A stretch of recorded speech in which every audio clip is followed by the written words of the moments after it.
بسم اللہ الرحمن الرحیم۔ السلام علیکم۔ کرنا ہے منٹو مارلے ریفارمز کو۔ منٹو مارلے ریفارم جو ہیں یہ آئی تھی 1909 کے اندر۔ منٹو جو ہیں یہ اس وقت کے لارڈ تھے، یعنی کہ انڈیا کے وائس رائے تھے، اور مارلے جو ہیں یہ اس وقت کے secretary of state of India تھے۔ اگر ہم 1909 کے اندر یا اس سے پہلے کی اگر انڈیا کی پولیٹیکل کنڈیشنز کی بات کریں تو اس وقت جو انڈیا کی پولیٹیکل کنڈیشنز کچھ اس طرح سے تھیں کہ جو ہندو ایکسٹریمسٹ آرگنائزیشن ہے، جس میں ہندو محاسبہ اور کانگریس، یہ دونوں جو آل انڈیا کانگریس جو ہے، یہ دونوں مل کر انہوں نے مسلمانوں کے لیے بہت زیادہ ایک انریسٹ کنڈیشن جو ہے وہ پریویل کی ہوئی تھی، جس میں مسلمانوں کو اپنے فیوچر کو لے کر کافی زیادہ ان کو یعنی کہ سیریس تھاٹ آ رہے تھے کہ اگر ہم نے ابھی آواز نہ اٹھائی یا ہمیں اگر ابھی سیپریٹ الیکٹریٹ نہ ملے تو ہمیں کل کلاں ہمارے جو حقوق ہیں یا ہماری جو سیپریٹ ایک آئیڈینٹی ہے اس کو کافی حد تک نقصان پہنچ سکتا ہے۔ لہٰذا مسلمان بھی جو ہیں دوسری طرف انہوں نے یہ فیصلہ کر لیا ہوا تھا کہ وہ اپنے سیف گارڈ یعنی کہ اپنے رائٹس کو، اپنے انٹرسٹ کو پروٹیکٹ کرنے کے لیے ہر حد تک وہ گورنمنٹ کا ساتھ بھی دیں گے اور گورنمنٹ سے اپیل بھی کریں گے۔ لیگ کے سٹانس کی بات کریں، مسلم لیگ کے سٹانس کی طرف دیکھیں تو جو برٹش گورنمنٹ تھی اس نے مسلمانوں کی انزائٹی کو ریئلائز کیا اور انہوں نے اس بات کو باقاعدہ طور پر ریئلائز کیا کہ جو نیکسٹ یونائٹڈ انڈیا کے اندر مسلمانوں کا جو فیوچر ہے وہ اس کے اوپر ایک سوالیہ نشان بن سکتا ہے اگر وہ انڈیا کو ڈیوائیڈ کیے بغیر چھوڑ کر چلے جاتے ہیں۔ اور اس کی بنا پر مسلم لیگ جو ہے وہ یعنی کہ گورنمنٹ کو کلیئر کٹ یہ بات یعنی کہ کہتی ہے کہ مسلمان جو ہیں وہ ایک سیپریٹ نیشن ہے اور وہ کسی بھی طرح اپنی آئیڈینٹی کو کسی اور سسٹم کے اندر مرج نہیں کریں گے۔ لہٰذا جس کے بعد گورنمنٹ جو ہے وہ یعنی کہ انڈیا کے اندر ریفارمز لانے کی کوشش جو ہے وہ کرتی ہے، اور جس کی کامیاب کوشش گورنمنٹ آف انڈیا یعنی کہ برٹش گورنمنٹ جو ہے اس نے 1909 کے اندر کی اور وہ ریفارمز لے کر آئیں۔ اچھا جی، منٹو مارلے ریفارمز کی اب پریپریشن شروع ہو جاتی ہے۔ اس کے لیے باقاعدہ طور پر جو بل ہے وہ ڈرافٹ کیا جاتا ہے۔ یہ بل لارڈ منٹو اور لارڈ مارلے جو ہیں یہ دونوں اس بل کو پریپیئر کرتے ہیں، اور یہ دونوں جو ہیں یعنی کہ لارڈ منٹو میں نے آپ کو بتایا کہ وہ وائس رائے تھا، اور لارڈ مارلے جو ہے وہ اس وقت کے secretary of state for India تھے۔ یہ دونوں مل کر اس بل کو بھیجتے ہیں برٹش پارلیمنٹ کے اندر، اور برٹش پارلیمنٹ جو ہے وہ اس بل کو پاس کرتی ہے۔ اس بل کو پاس کرنے کے بعد یہ بل جاتا ہے رائل ایسنٹ یعنی کہ اس وقت کے بادشاہ کے پاس، اور وہ بھی اس کے اوپر اپنی رضامندی شو کر دیتا ہے، اور پھر 1909 کے اندر جو ہے باقاعدہ طور پر اس بل کو انفورس کرتے ہیں۔ اب دیکھتے ہیں کہ اس بل کے اندر کون کون سی خاصیتیں تھیں یا اس بل میں کیا کیا پروویژنز آئی ہوئی تھیں۔ نمبر 1 کے اوپر جو اس بل کے اندر پروویژن تھی وہ یہ تھی کہ مسلمانوں کے لیے سیپریٹ الیکٹریٹ کا سسٹم جو ہے وہ انٹروڈیوس کروایا گیا تھا، یعنی کہ مسلمان جو ہیں وہ الگ الیکٹریٹ کے ذریعے یعنی کہ وہ الیکٹ ہوں گے، اور یعنی کہ جوائنٹ الیکٹریٹ نہیں ہوگا بلکہ اب مسلمانوں کے لیے باقاعدہ طور پر ایک سیپریٹ الیکٹریٹ ہوگا، جس سے مسلمانوں کی ایک جو الگ شناخت ہے وہ سامنے ابھر کر آ سکے گی۔ دوسرا ہے ایکسپینشنز آف لیجسلیٹو کونسل۔ جو لیجسلیٹو کونسل ہے اس کے ممبرز کی تعداد کو مزید آگے بڑھا دیا جائے گا تاکہ قانون سازی اور دوسرے مسائل کو پہچاننے میں یا دوسری جو ڈپریسڈ یا ریپریسڈ مائنارٹیز ہیں ان کے بھی حقوق جو ہیں وہ لیجسلیٹو کونسل کے سامنے پھر آ سکیں گے، کیونکہ جب اس کے ممبرز کی تعداد بڑھے گی تو پھر ان سوسائٹی سے بھی یا ان کمیونٹی سے بھی لوگ آئیں گے جو کہ یعنی کہ پہلے وہاں سے نہیں آتے تھے، تو اب ان کے ممبرز بھی آئیں گے اور وہ اپنے مسائل کو اچھی طرح حل کر سکیں گے۔ نمبر 3 کے اوپر ہوا کہ rise in power of council members, کہ جو کونسل کے ممبرز ہیں ان بڑھا دیا گیا تھا۔ اس کے تحت جو اس کونسل کے ممبرز ہیں ان کو باقاعدہ طور پر اور زیادہ لیبرٹیز دی گئیں، اور ساتھ ہی ساتھ ان کو اس چیز کا بھی یعنی کہ اختیارات دیا گیا کہ وہ کسی بھی قسم کا ریزولوشن جو ہے وہ کونسل کے سامنے پیش کر سکتے ہیں اس کے اوپر ڈسکشن کرنے کے لیے۔ یہ پاور جو ہے وہ کونسل ممبرز کو دی گئی تھی۔ اس کے بعد جو ہے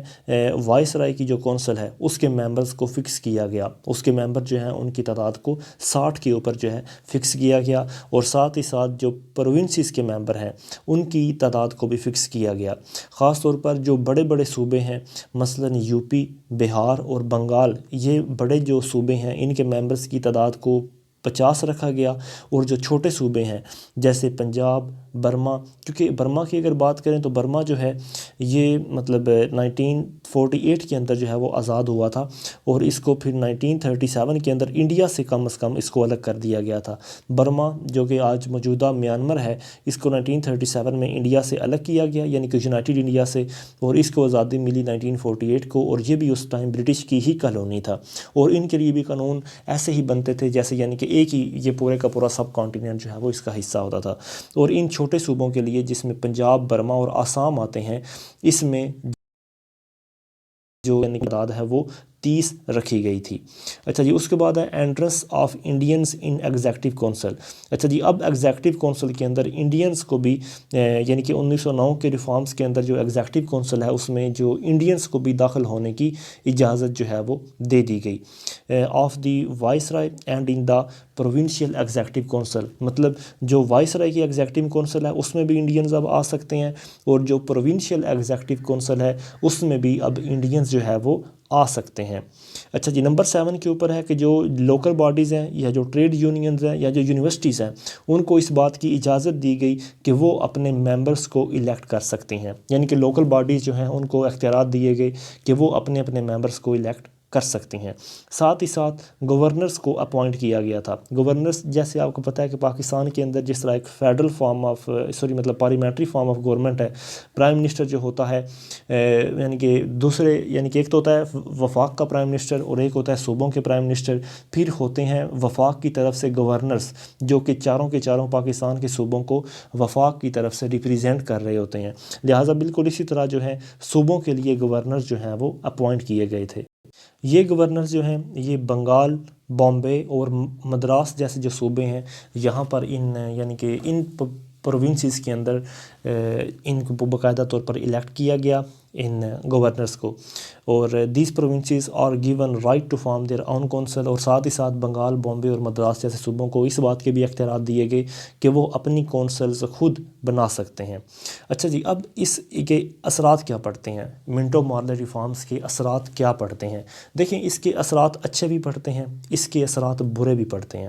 لیکن ہم سب سے پہلے ڈسکس کریں گے اس کے برے اثرات کہ آخر منٹو مارلے ریفارم جو ہے وہ کیوں فیل ہو گیا تھا۔ دیکھیں، اس بات میں تو بالکل یعنی کہ کوئی شک نہیں کہ منٹو مارلے ریفارم جو ہے اس نے کافی حد تک جو پولیٹیکل ٹرمائل تھا یا اس وقت جو انڈیا کی پولیٹیکل کنڈیشن تھی اس کو ڈاؤن یعنی کہ مدد کی تھی، کیونکہ لوگ جو ہے وہ سیپریٹ الیکٹریٹ یا مطلب مختلف قسم کے ریفارمز کی ڈیمانڈ کر رہے تھے، وہ مسلم لیگ کی طرف سے بھی تھی اور کانگریس کی طرف سے بھی، اور اس ٹرمائل کو ڈاؤن کرنے کے لیے ان یعنی کہ منٹو مارلے ریفارمز نے کافی زیادہ ہیلپ کی، لیکن یہ جو سسٹم ہے زیادہ عرصے تک چل نہیں سکا، کیونکہ اس کی وجہ یہ تھی کہ ایک تو یہ سینس آف اکاؤنٹیبلٹی، مطلب یہ کسی بھی قسم کی جو سینس آف اکاؤنٹیبلٹی ہے جو کہ ریپریزنٹیوز ہوتے ہیں ان میں یہ فیل رہا، تاکہ مطلب کوئی بھی جو ریپریزنٹیو ہے اس میں کسی بھی قسم کی سینس آف اکاؤنٹیبلٹی نہیں تھی، پہلی تو وجہ یہ بنی۔ پھر وہ جو وجہ بنی وہ یہ تھی کہ ریئل لیجسلیٹو جو اتھارٹی ہے وہ ابھی بھی گورنمنٹ کے ہاتھوں میں تھی، مطلب جو زیادہ تر پاورز ہیں، بلکہ آپ کہہ سکتے ہیں کہ ساری پاورز ایک قسم کی ابھی بھی گورنمنٹ کے ہاتھوں میں ہی تھیں، کیونکہ یہاں پر یہ ہوتا تھا کہ گورنمنٹ جو ہے government and nominated persons have real legislative authority, کیونکہ گورنمنٹ جو ہے وہ اپنے ایک مخصوص نامینیٹڈ لوگوں کو الیکٹ کرتی تھی یا ان کو سلیکٹ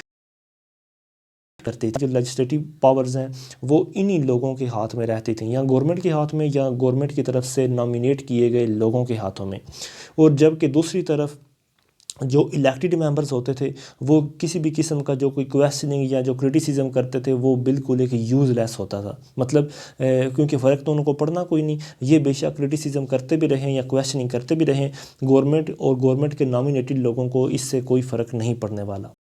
پھر آتا یہ ہے وجہ کہ ڈیفیکلٹ ووٹنگ اینڈ الیکٹنگ پروسیس، مطلب 1909 کی جو منٹو مارلے ریفارمز آتی ہیں ان میں ووٹنگ ڈالنے کا عمل یا الیکٹ ہونے کا عمل جو ہے وہ کافی زیادہ نیرو بھی تھا اور ساتھ ہی ساتھ ریسٹرکٹڈ بھی تھا، جس کی وجہ سے یہ ریفارم جو ہیں وہ زیادہ عرصے تک کامیاب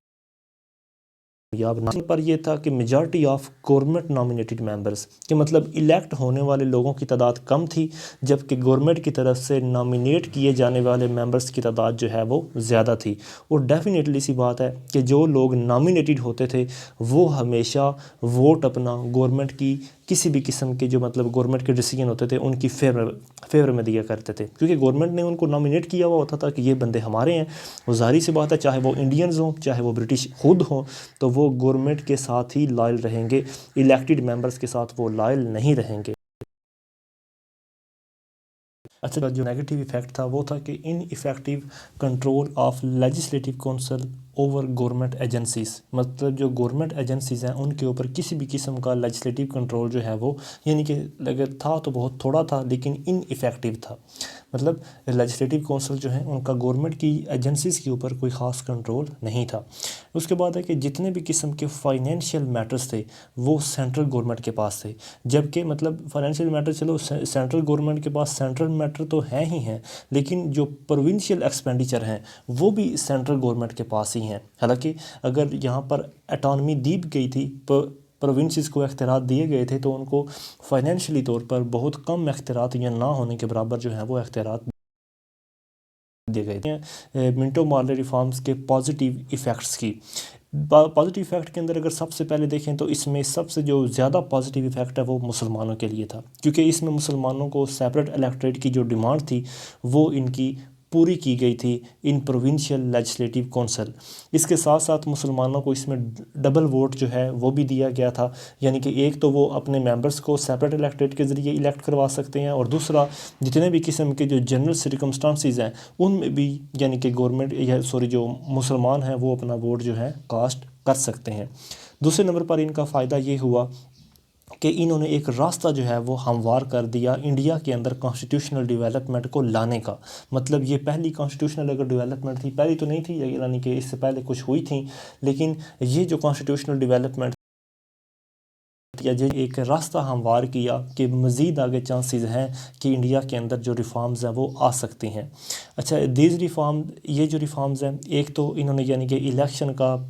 طریقہ انٹروڈیوس کروایا پہلی مرتبہ پورے انڈیا کے اندر، اور ساتھ ہی ساتھ ان یعنی کہ ریفارمز کے ذریعے جو